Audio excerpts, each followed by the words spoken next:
के पिताजी ने इनसे आग्रह किया, बोले बेटा बाहर आ जाओ। सुखदेव जी ने कहा, बोले पिताजी मैं बाहर नहीं आ सकता हूँ। बोले क्यों?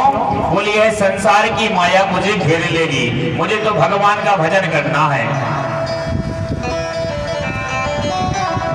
और बोले जब भगवान आकर के मुझे वचन देंगे तेरी माया मुझे नहीं व्यापेगी, तभी मैं अपनी माँ के गर्भ से बाहर आऊंगा। भगवान पधारे, भगवान ने वचन दिया, बोले सुखदेव हम तुम्हें वचन देते हैं हमारी माया तुम्हें नहीं व्यापेगी। और जैसे ही सुखदेव जी महाराज ने जन्म लिया और जन्म लेते ही अपने नरा को लपेटते हुए जंगल की ओर चले गए। बोले सुखदेव जी महाराज की। अब देखिए जिसके पिताजी व्यास जी महाराज को पुत्र का मोह हुआ, अरे 12 वर्ष में बालक हुआ और वही बालक जंगल की ओर चला जाए तो सबके पिता को मोह होता है, तो व्यास जी पीछे पीछे जाने लगे। तो सुखदेव जी ने सोचा कि पिताजी मेरे भजन करने में बाधा बन रहे। तो सुखदेव जी ने क्या किया कि अपनी आत्मा को और जंगल के वृक्षों से जोड़ दिया। सुखदेव जी महाराज तो बहुत बड़े संत थे, सो वृक्षों से आवाज आने लगी, बोले वृक्ष कबहु ना फल भक्षे और नदी न पीवै नीरो, और परमार्थ के कारण संतन धरा शरीर। वृक्षों ने कहा, बोले व्यास जी महाराज वृक्ष कबहु ना फल भक्षे, बोले वृक्षों के पुत्र कौन होते हैं उनके फल? क्या वृक्ष कभी अपने फल को पाता है?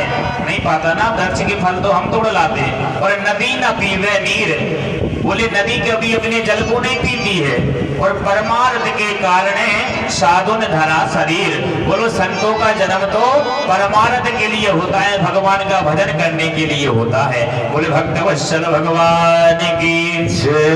और व्यास जी महाराज तो अपनी कुटिया में वापस आ गए और अपने पुत्र को जंगल की ओर जाने दिया। और आजकल की माताएं बहनें अगर किसी का पुत्र बाबा बनने की सोचे तो माताएं बहनें कहती नहीं बेटा बाबा नहीं बनना है तुम्हें, एक्टर कोई से भी बन जाओ लेकिन बाबा नहीं बनना। तो इन्हीं सुखदेव जी महाराज ने राजा परीक्षित को 7 दिन की कथा श्रवण कराई। हमने बताया था कि पहले नारायण ने ब्रह्मा को सुनाई, फिर ब्रह्मा जी ने नारद को सुनाई और नारद ने व्यास को सुनाई और व्यास ने सुखदेव को सुनाई और सुखदेव जी ने राजा परीक्षित को सुनाई। तो बोले शौनकादिकों ने पूछा कि महाराज भागवत सुखदेव जी को कहां से प्राप्त हुई, आप हमें यह कथा सुनाएं। तो बोले एक बार की बात है, व्यास जी महाराज ने 17 पुराण, 4 वेद और 6 शास्त्रों की रचना कर दी, लेकिन इनके मन में शांति नहीं मिली। व्यास जी के मन में शांति नहीं मिली। 17 तो पुराण लिख डाले, 4 वेद लिख डाले और 6 शास्त्र लिख दिए, लेकिन मन में शांति नहीं हुई इनके। उसी समय नारद जी पधारे तो नारद जी ने इनसे कहा कि बोले व्यास जी तुम मेरे कहने पर एक पुराण की रचना और करो। वो कौन सा पुराण है? वो है श्रीमद् भागवत महापुराण। तो व्यास जी के कहने पर व्यास जी ने कहा नारद से, बोले अब तो हमारा बुढ़ापा आ गया और आप कह रहे हो कि एक पुराण की रचना और कर दो। नारद जी ने अपने पूर्व जन्म की कथा सुनाई, व्यास को सुंदर उपदेश दिया। और जैसे ही पहले भागवत के 4 श्लोक थे, जब सबसे पहले भगवान नारायण ने ब्रह्मा को सुनाई थी तो भागवत के कितने श्लोक थे? केवल 4। और जैसे ही व्यास जी महाराज ने पुराण की रचना की तो व्यास जी महाराज ने उस 4 श्लोकी भागवत को 18,000 श्लोकों में लिख डाला। बोले भागवत भगवान की। अब देखिए व्यास जी महाराज ने भागवत तो लिख दी, लेकिन अब उनके मन में भी एक शिष्य बनाने की। जब कोई व्यक्ति कोई चीज सीख लेता है तो वो भी सोचता है कि एक चेला हमारा भी बन जाए क्षेत्र में। कोई कथावाचक हो या कोई संगीतकार हो, कोई भी हो, कोई भी कार्य सीख ले तो वो भी एक शिष्य बनाता है। तो व्यास जी ने सोचा कि मैं भी एक शिष्य बना दूं अपना भागवत का। तो उन्हें अपने पुत्र सुखदेव की याद आ गई, लेकिन उन्होंने सोचा कि अगर सुखदेव को घर में रहना होता तो वो जंगल में ही क्यों जाते। जो जन्म लेते हुए जंगल में चला गया वो अब घर वापस आने वाला थोड़ी है। व्यास जी ने क्या किया कि अपने 2-4 शिष्यों को भागवत के 2-4 श्लोक याद करा दिए मौका, और बोले जंगल में जाओ और इस जंगल में मेरा पुत्र सुखदेव तपस्या कर रहा है। सो बोले ऐसे लोग दो चार और जंगल में जाकर के गुनगुना देना।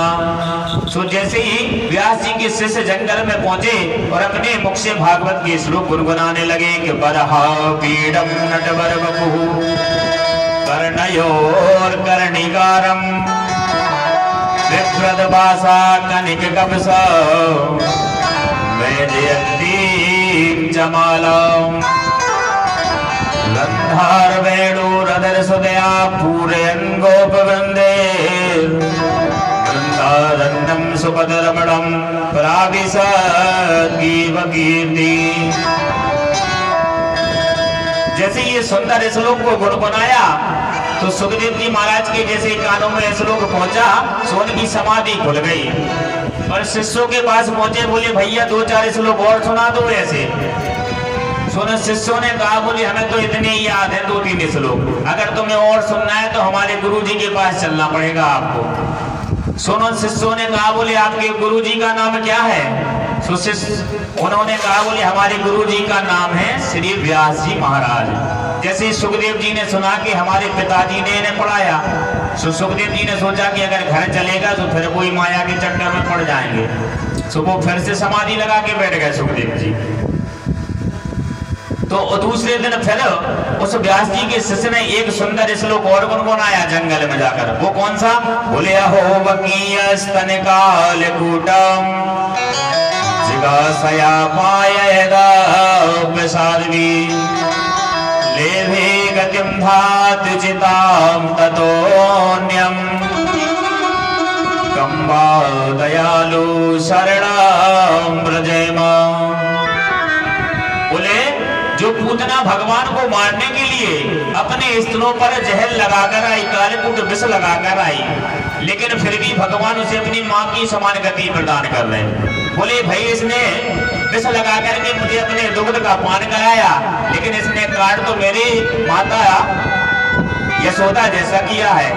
भले इसने विष लगा करके मुझे दुग्ध का पान कराया, लेकिन कार्य तो इसने मेरी माता के समान किया है, इसलिए इसे मैं अपनी माता के समान गति प्रदान करूंगा। बोले भक्त वत्सल भगवान की जय।